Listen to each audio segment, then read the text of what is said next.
Tātad Ludzas novada domes ārkārtas sēdes darba kārtībā tiek piedāvāts izskatīt 5 jautājumus. Vai ir iebildumi? Ja nav, lūdzu piedāvāju balsot, kur ir par, tātad 13 par, pret nav, atturās nav, darba kārtība ir pieņemta. Pirmais jautājums. Par atļauju slēgt apakšnomas līgumu ziņo zemes ierīcības inženieris Kusmērokungs. Lūdzu. Pirmajā punktā atļauts Valteri Polskai slēgt apakšnomas līgumu par zemes vienību nolūkums 547 hektāru platībā Līču pagastava iznomāšanu. Viņa iesnieguma norādījusi, ka vēlas apakšnomas līgumu slēgt Raivi Polskai, kas ir māsīca. Viņa arī izmanto apsaimniekošo zemes vidi. Un otrajā punktā atļauts Sergeju Lurikovu slēgt apakšnomas līgumu par trešo personu, tas ir Natālija Belē, par zemes vidi ar kopēju platību 0,5 hektāri, nošķirto daļu 0,36 hektāri iznomošanu. Vai ir kādi jautājumi, kolēģi? Ja nav, tad piedāvāju balsot, kur ir par, 13 par, pret, atturās nav, lēmums ir pieņemts. Paldies. Otrais jautājums. Par nekustamā īpašumā Stroda ielā 3 Ludzas novads izsoles protokolu un izsoles rezultātu apstiprināšanu ziņos domas priekšsēdētājs Piednieks Mekšakungs. Lūdzu. Šī gada 25. februārī tika rīkota nekustamā īpašuma Stroda ielā 3 izsole, kurā piedalījās viens pretendents, fiziska persona, Vladimirs Smirotkins. Un pretendents nosolīja augstāko cenu 3693,91 eiro un ir ieguvis tiesības iegūt īpašumā minēto īpašumu. Un arī tādēļ lūgums apstiprināt izsoles protokolu un izsoles rezultātus. Vai ir kolēģi jautājumi? Ja nav, lūdzu balsot, kur ir par? 14 par, pret nav, atturās nav, lēmums ir pieņemts. Trešais jautājums. Par nekustamā īpašuma zemes vienības starpgabalu Stroda ielā 3B Ludzas novads izsoles protokola un izsoles rezultātu apstiprināšanu. Arī šī gada 25. februārī tika rīkota nekustamā īpašuma zemes vienības Stroda ielā 3B izsoli, kurā piedalījās viens pretendents, fiziska persona Vladimirs Smirotkins, un pretendents nosolīja augstāko cenu 2150 eiro un ir ieguvis tiesības iegūt īpašumā minēto īpašumu. Naudu arī viņš ir samaksājis pilnā apmērā, tātad lūgums apstiprināt izsoles protokolu un izsoles rezultātus. Vai ir jautājumi, kolēģi? Ja nav, lūdzu balsot, kur ir par? 14 par, pret nav, atturās nav, lēmums ir pieņemts. Ceturtais par nekustamā īpašuma ziedi, Ciemas Rutāni, Cirmas pagasts Ludzas novads, izsoles protokola un izsoles rezultātu apstiprināšanu.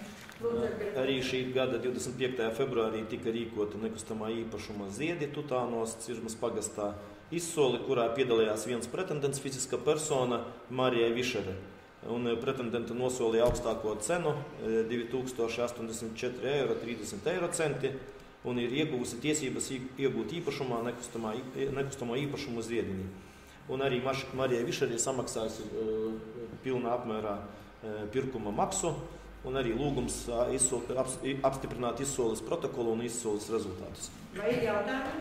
Ja nav, lūdzu balsot, kur ir par? 14 par, pret nav, atturās nav, lēmums ir pieņemts. 5. Par 8.1.2 specifiskā atbalsta mērķa uzlabot vispārējās izglītības iestāžu mācību vidi ietvaros plānotajām investīcijām Ludzas novadā pašvaldības izglītības iestādēs. Ziņot domas priekšsēdētāja Vietnieks Meišānekungs. Lūdzu. Ludzas novada pašvaldība ir saņēmusi izglītības un zinātnes ministrijas vēstuli par plānotajām ieguldījumiem specifiskā atbalsta mērķa 8.1.2 uzlabot vispārējās izglītības iestāžu mācību vidi ar lūgumu pieņemt domas lēmumu līdz 21. martam un iesniegt ministrijai noradot, kādam izglītības iestādēm būs paredzēts atbalsts specifiskā atbalsta mērķa 812 ietvaros. Tad pamatojoties uz ministru kabineta noteikumu projektu, mūsu novada klasificējas tikai 2 izglītības iestādes. Tā ir Ludzas pilsētas gimnāzija un Ludzas 2. vidusskola. Mēs janvāra mēnesī esam apstiprinājuši aktualizētu investīciju plānu, un investīciju plānā arī figurē šīs izglītības iestādes. Līdz ar to ir priekšlikums atbalstīt, ka finansējums specifiski atbalsta mērķa 812 būs paredzēts 2 izglītības iestādēm - Ludzas pilsētas gimnāzija un Ludzas 2. vidusskola. Vai ir jautājumi, kolēģi? Ja nav, lūdzu balsot, kuri par? 14 par, pret nav, atturās nav, lēmums ir pieņemts. Paldies. Vienīgi varbūt par to summu, jo tur jau ir arī iezīmētā summa. Varbūt pasakīt, interesi būs. Tad iezīmēta summa Ludzas novadām ir 1 960 000 eiro. Tātad tās būs domāts tādām aktivitātēm, kā dabas zinātņu kabinetu aprīkojuma iegādai, skolas informatizācijai, sporta infrastruktūras sakārtošanai būs limits no kopējas summas līdz 25%. Pēc tam tad internāta sakārtošanai un internāta sakārtošanai arī ir limits 40% no kopējas summas. Tas 40% tā ir maksimāla summa. Tāpat arī ergonomiskas vides sakārtošanai. Tas ir domāts skolu remontdarbiem. Tad mēs plānojam, ka projekta ietvaros mēs veiksim gimnāzijas remontdarbus, tad abas skolas dabas zinātņu kabinetu aprīkojumu iegādāsimies. Tātad sporta stadiona mēs tad sakārtosim laukumu, jo pēc renovācijas darbiem viņš nav īsti piemērots sporta nodarbībām. Es tikai pateicu padomāt, ka futbola laukuma zālais tomēr ir, nav tik spēcīgs, lai varētu spēlēt futbolu. Ir tomēr jāveic uzlabojumi, lai varētu spēlēt. Pie gimnāzijas, jā. Bet tur izdevumi nebūs tik lieli, tur daži tūkstoši. Un, protams, ka liels finansējums aizies arī interneta sakārtošanai. Jo internātam jau arī tagad tiek pasūtīta tehniskā projekta dokumentācija, lai varbūt, ka paspēsim vēl šajā gadā internātu sakārtot. Ludzas pilsētas gimnāziju, tas skaidrs, ka nākošajā gadā šogad nav ko ķerties. Pat, kamēr tagad ministru kabineta noteikumus apstiprinās, vēl nav apstiprināti, bet tuvākajā laikā tas notiksies. Bet internātu mēs varam arī remontēt septembris.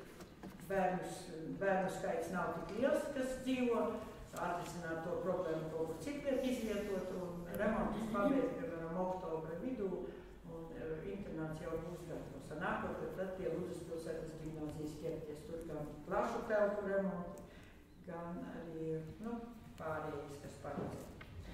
Jā, Lūdzu. Nav domāts vēl par sportu runājot. Ar 20. gadu stājas spēkā daži punkti no jaunajām higienas prasībām, un tur ir par dušām pie sporta zāles, uz cik skolēniem jābūt dušai. Nav smieklīgi jābūt, tā viņš ir. Tas nekas, ka bērni nepaspēs nomazgāties, bet dušai jābūt ir. Jo lielajā hallē mums tas normatīvs atbilst, tur mums dušu skaits ir liels, lielajā hallē. Kas skar sporta skolas zāli, ja? Skaidrs, ka tur arī nav telpu izbūvē. Cik tur ir dušu, tik ir. Tas iznāk, ka gandrīz vai piebūvi jābūvē. Es redzu, ka to mēs varēsim varbūt atrisināt kopā ar baseina būvniecību, jo baseinā būs paredzētas dušas, tad ir pārdomāt, kādā veidā tas sportists varēja tur izmantot, piemēram, ja, dušas. Jo sporta skola zālē mums nav kur dušas izvietot. Bet Lolita, tur varbūt arī tie noteikumi ir, ja mēs kaut ko jaunu renovējam. Nē, uzreiz, vecās, jā? Viņi izdomās vien jaunāk. Kaut ko drastiskiem. Vienīgi tas, ka varbūt pamainīsies atkal kādas prasības tam. Vēl, tā paldies. Paziņojumiem komitejas pievērsies